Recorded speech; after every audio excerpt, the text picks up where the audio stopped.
My name is Sarah Cooper and I'm a lyricist.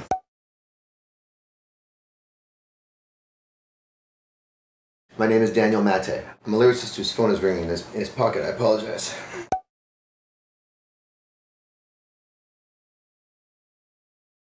I'm J. Sebastian Fabal. The J stands for Joseph.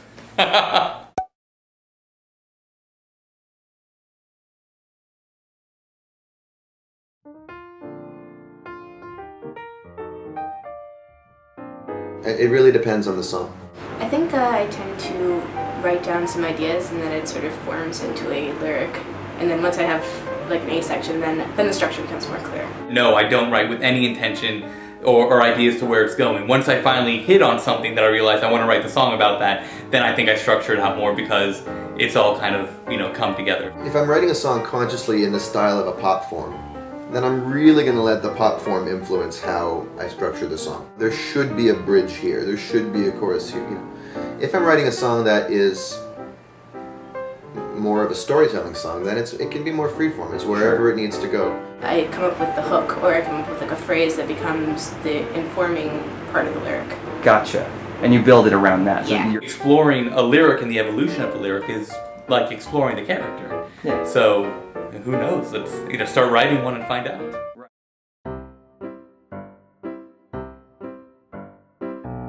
Anytime you have writer's block, take a shower. That's because it clears you. It completely clears you, and it's like a fresh thing. You come back, it's like you just woke up, you know, and you can start over. That helps me a lot usually. Probably if you have writer's block of any kind, it's because you've been beating your head against a wall.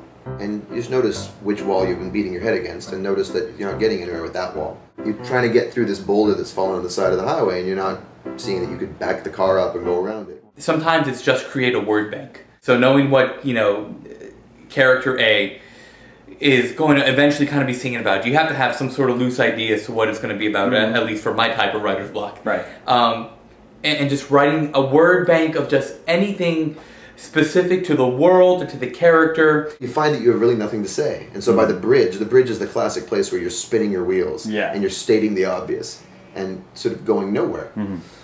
Well, then it's time to look back and say, okay, is this trite? Is this shallow?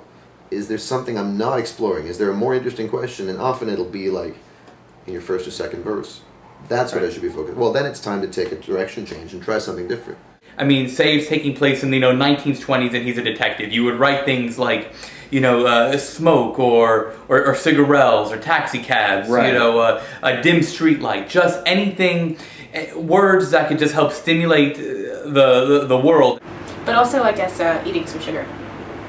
No, I'm being totally serious. I know that sounds really stupid, but it's true. If you eat some sugar, it's like it makes your brain go better. Take shower, eat sugar. Be a lyricist.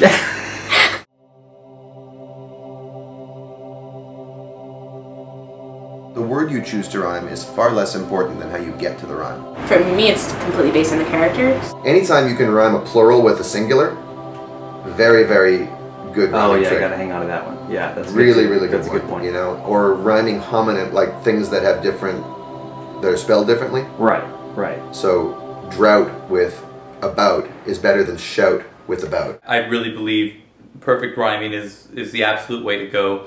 Just for all the reasons Sondheim says, just like something clicks. The best rhymers find inventive ways of embedding their rhymes so that you do not see them coming, even if they're using very well-worn rhymes. And I'm really talking strictly just for theater writing. You really only have one chance to hear something the first time, and a perfect rhyme just makes that click. Right. I mean, not only just a perfect rhyme, but a perfect rhyme set perfectly to music. Right. If you don't accent the perfect rhyme, then who gives a if you're rhyming or not? Right.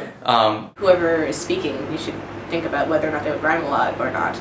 A character who might rhyme a lot would probably be somebody who's maybe highly educated or thinks a lot of themselves, or somebody who's like really in their head. Rhyme shouldn't be a burden. If it's a burden, don't do it. I totally say I hate agree. when people rhyme like really rhyme. Yeah. Because I think that's very annoying. Rhyme can at best be a delight. It should never be an annoyance. For pop music, which, like I said, I've just been experimenting in my yellow phase. Right, right. I don't think it matters at all. I think it's actually even more about the music than the lyrics anyway, and that's not to discourage any of you pop lyricists out there. The reason rhyme works is that it is a delight for the ears. It gives us something to listen for. It gives order to the thing. How do you get started? It's hard, right? I don't know. Write something. I mean, who absolutely gives a what it's about? Right. You know, it's just if it's about somebody who just left you, or, you know, taking a great math class that you got an A on the first test or something, or, I mean, it really doesn't matter. Writing begets writing. You have nothing, you know, until you put it down on paper. Right. There's a lot of questions you ask yourself. Right. You can ask yourself, what pisses me off? What excites me? What turns me on? What am I ashamed about? What am I excited about? What are my worst fears? What are my hopes? What do I think is hilarious? Mm-hmm. What do I think is absurd? What do I think is unforgivable? Anything that gets you going that you have a take on. I try to think about what the song is about first. I mean, that's obviously, you need to think about what it's about. And then I just start writing down whatever comes into my mind, and usually most of it is terrible and one thing is okay. And so usually I start with that one thing that's okay, and it almost never ends up in the actual lyric, but it usually forms a way into the lyric, like what kind of thing is interesting about the idea. I almost write the thesis to the song, you know, and usually the thesis comes like in the form of a hook, like what is this, you know, what is this song ultimately going to be about? And if I can nail that down, you know, the rest on some level kind of writes itself. Truth is at the heart of a good comedy song, right? You want it to mean something, or it's not very funny if it's just like da-da-da-da-da. I don't think you want that. And for a belly laugh to happen, it has to resonate with something real. There has to be something real about it. A good comedy lyric is clean and predictable to a point, not predictable so you understand the joke, but predictable in that you understand the rate at which the words are coming at you. You want to space out the jokes, I guess. Personally, I don't like listening to a song where it's so many jokes that I can't hear them anymore. Right. I think it's good to like set up, punch. Knowing where you want to have the ultimate punchline is probably the most important. I think what makes a comedy song is the music. Here's something I really hate in an ineffective comedy song. When people force a rhyme with a word that the character would not use, like some very large word just because they think it will rhyme. Like something that ends in like shun or ingsackle or something. You know, like something that like doesn't have any meaning to the character, but you just throw it in there so it'll rhyme. Never funny. No matter how funny the punchline is, you'll be lost by then. It takes vulnerability. You have to have someone on the edge. I find that what is funny can also be very touching. Mm-hmm. They're very close to each other. Forcing yourself to sit down to finally start. Rewriting. Especially once I've gotten attached to a certain form. Getting started, I guess, because that's impossible. I will write a killer A section that I think is like, man, I've got some great rhymes and where the rhymes are working, you know, and how some of them are internal. And then I look at it and I'm like, man, I've got to write a second A.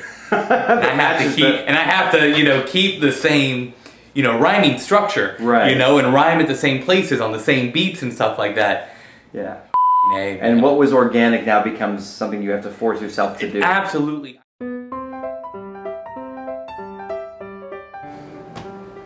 All of it. I wouldn't categorize writing lyrics as fun, exactly. I think it's why I'm having trouble coming up with an answer. There's something about the magic of theater, and I know that's, you know, a cheesy, corny answer, but I really, really like that, and how affecting that is. When it's like either a puzzle or a game or just an invention and it flows. To actually see people sing your songs and, you know. The most fun is when it's done, I think. The most fun part about a lyric is when you finish it and it's awesome and you're pleased with it. And you can give it to the composer and it's their problem.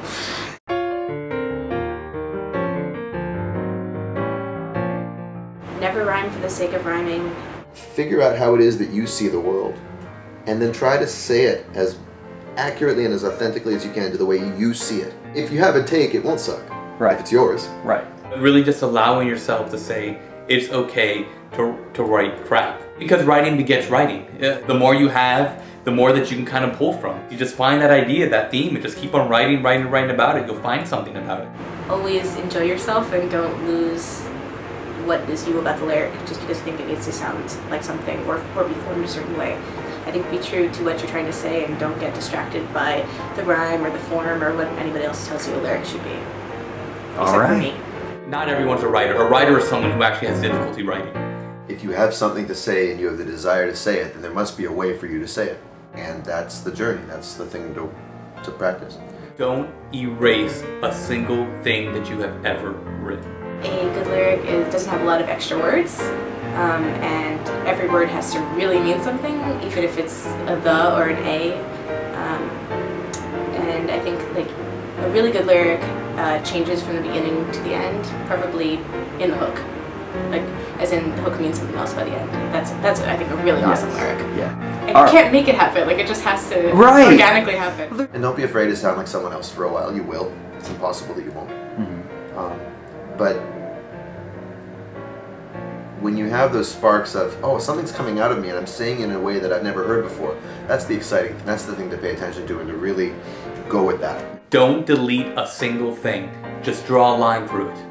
Okay, you still want to be able to read it. You want to know what you were thinking. Keep it. And if you're writing like on Word or something, just copy and paste it, put it at the bottom of the draft. Say you're stuck. We're talking about that, and you need to come back to it 3 days later. Something that you wanted to erase 3 days ago might actually be the key to what the song is. Do not erase anything that you ever write. You know, the world always needs more songs.